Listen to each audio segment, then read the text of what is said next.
बघा, दसादशे काही दराने एका रकमेचे सरळ व्याज मुद्दलाच्या 1/9 पट आहे. जर मुदत व व्याजदर समान असल्यास दसादशे व्याजाचा दर काय हा प्रश्न विचारला. प्रश्नामध्ये मुदत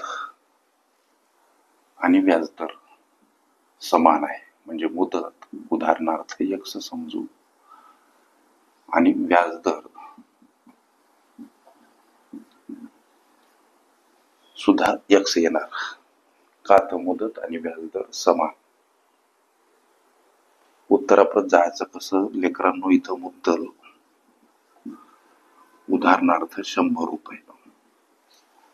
आता एका रकमेचे सरळ व्याज मुद्दलाच्या 1/9 पट. मुद्दल समजली 100, 100चे 1/9 पट हे 100 या 1 सोबत गुणिला 100 1 100 छेदस्थानी 9 हा भाग जातो 56.25 न. म्हणजे हे 56.25 काय तर सरळ व्याज. एका रकमेचे सरळ व्याज मुद्दलाच्या 1/9 पट. मुद्दल 100 आणि 100ची 1/9 56.25, अर्थात हे 56.25 काय तर सरळ व्याज. प्रश्नामध्ये दसादशी व्याजाचा दर किती असा प्रश्न. इथं सरळ व्याज काढण्याचं सूत्र मदक आणि भागीला 100. सरळ व्याज 56.25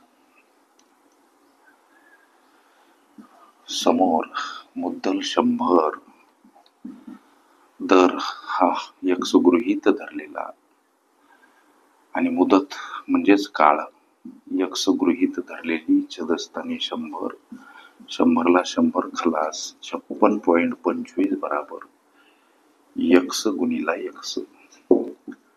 56.25 बराबर x वर्ग. हे वर्गपद घालवायचं म्हणजे ही संख्या वर्गमुळा समोर एकटा x आणि 56.25 चं वर्गमूळ 7.5% हा असेल व्याजदर आणि मुदत सुद्धा 7.5 वर्ष, व्याजदर 7.5%. दोन्ही गोष्टी समान असं गणित म्हणते.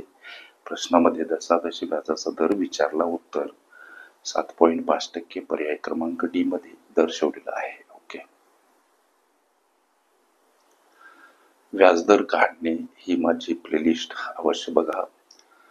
त्यामध्ये विविध स्पर्धकांनी विविध अंकांनी विचारल्या संभाव्य अशा असंख्य प्रश्नांचा सराव तुम्हाला करता येईल.